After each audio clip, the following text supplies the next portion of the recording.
एक बार की बात है, आधी रात के समय एक गांव में एक युवा लड़का नामकरण के समारोह के लिए एक नगर सभा में गया। नगर सभा का नाम लालबग का महल था, जिसे पुराने अभियांत्रिकी में उपयोग होने वाले रंगों के कारण ऐसा कहा जाता था। यह इमारत एक पुरानी हवेली की तरह दिखती थी और उसमें एक खौफनाक हत्या का इतिहास भी था। अनुमानित तौर पर 100 साल पहले एक शांतिपूर्वक सोने वाले पुराने व्यक्ति की हत्या हुई थी। लड़का और उसके दोस्तों को नामकरण के बाद वहां जाने का निर्णय लिया गया। जब वे महल की ओर बढ़े तो उन्हें एक भूतिया और डरावनी आवाज सुनाई दी। वे सभी डर गए, लेकिन फिर भी वे अपनी राह जारी रखने का फैसला लिया। जैसे ही वे महल के पास पहुंचे, अचानक तेज हवा चलने लगी और उन्हें एक अंधकार सुरक्षित कमरे से नीचे से उठते हुए ध्वनि सुनाई दी। वे सभी भयभीत हो गए और अपने आप को महल में बंद पाए। उनके आसपास की सभी रास्ते अचानक बंद हो गए और वे भटकने लगे।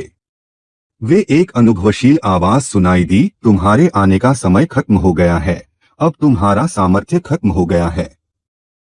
सभी लोगों को डर लगने लगा और उन्हें ऐसा लगा कि उन्होंने किसी भूत या प्रेत के साथ फंस गए हैं। उन्होंने भयभीत होकर एक कमरे में जाकर सोफे पर बैठ लिया।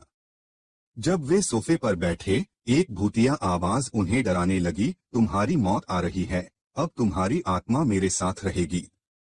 यह सुनकर उन्हें और डर और चंचलता महसूस हुई। वे सभी एक दूसरे के साथ चिल्लाने लगे और बेहोश हो गए। जब उन्होंने आंखें खोली तो वे खुद को वहीं पुरानी नगर सभा के बाहर बनाने के लिए काम करते हुए पाए। वे यकीन करने लगे कि इस सब डरावने घटना का उनके साथ केवल एक प्रकटीकरण था और किसी भूत प्रेत का कोई हस्तक्षेप नहीं था।